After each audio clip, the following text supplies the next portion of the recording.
रात का समय था। घड़ी की सुई लगभग 11:30 के करीब थी। मैं जल्दी-जल्दी अपने काम से निकलकर बस स्टॉप की ओर भाग रहा था। शहर के कोने पर स्थित मेरा ऑफिस काफ़ी सुनसान इलाके में था और रात के इस वक्त तक सड़कों पर कोई नज़र नहीं आ रहा था।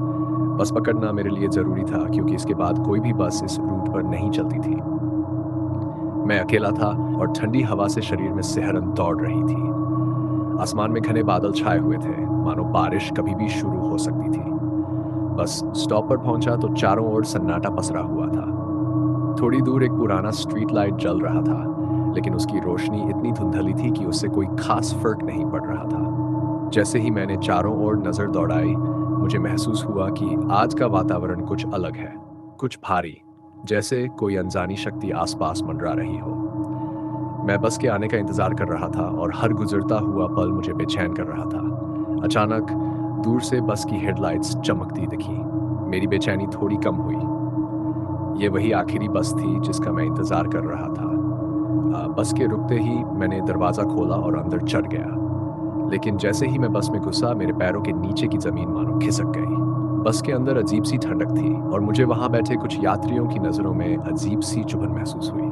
उन सब की आंखें एकदम खाली और ठंडी थीं, जैसे उनमें कोई जीवन न हो। मैंने खुद को समझाते हुए सोचा, शायद थके हुए होंगे, और जाकर एक कोने की सीट पर बैठ गया। बस धीरे-धीरे चल पड़ी। खिड़की से बाहर देखता रहा, लेकिन सड़कें भी अब कुछ बदली-बदली सी लग रही थीं। कुछ ही देर बाद मुझे महसूस हुआ कि बस की रफ्तार असामान्य रूप से धीमी हो रही थी और आसपास का दृश्य पूरी तरह से अंधेरे में डूब चुका था। मुझे एहसास हुआ कि बस किसी अनजानी सड़क पर चल रही है। भाई, ये बस कहाँ जा रही है? मैंने डरते हुए कंडक्टर से पूछा, लेकिन उसकी तरफ से कोई जवाब नहीं आया। वह खिड़की से बाहर देखता रहा, जैसे उसने मेरी आवाज़ सुनी ही न हो। अब मेरी धड़कन तेज हो चुकी थी। मैंने खिड़की से बाहर झांका, लेकिन कुछ भी साफ नजर नहीं आ रहा था, सिर्फ गहरा अंधेरा। बस के अंदर बैठे सभी यात्री अब मेरी तरफ देख रहे थे, लेकिन उनकी आंखों में एक अजीब सी चमक थी, मानो वे सब कुछ जानते हों और मुझे इस सब का हिस्सा बनाना चाहते हों। मैंने डर के मारे अपनी जगह से उठने की कोशिश की, लेकिन तभी बस एक जोरदार झटके के साथ रुक गई। चारों तरफ एक गूंज सी फैल गई और मैं गिरते-गिरते बचा।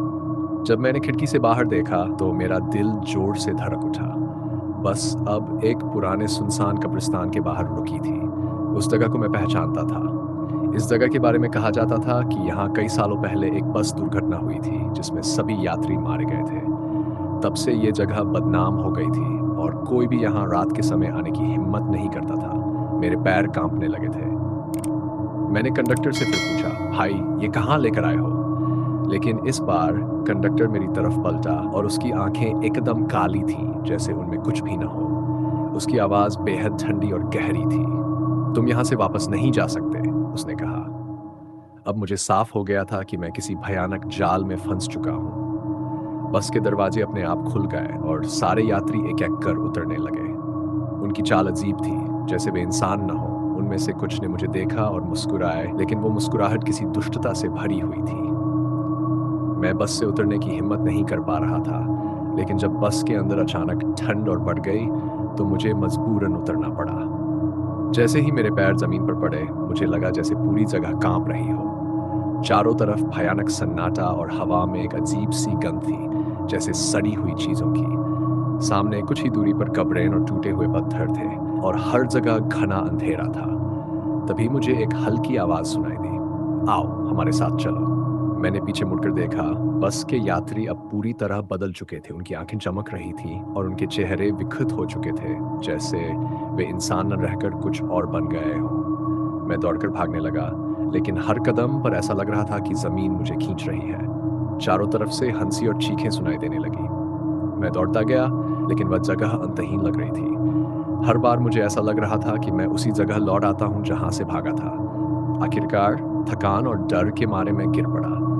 मेरी आंखें बंद हो रही थीं और मेरी सांसें तेज चल रही थीं।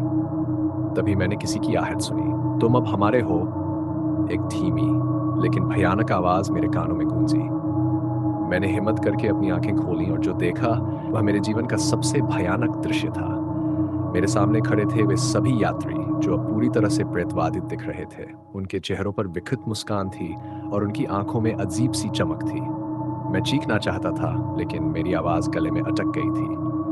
तभी उनमें से एक आगे बढ़ा और बोला, अब तुम भी इस बस का हिस्सा बन चुके हो। हर रात इसी बस में सवार होकर हमें नए यात्रियों का इंतज़ार करना होगा।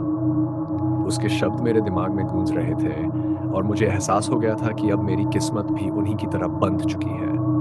अब मैं उस बस का यात्री बन चुका था जो हर रात सुनसान सड़कों पर चलती है, इंतजार करती है किसी और निर्दोष यात्री का, जो गलती से आखिरी बस में सवार हो जाए।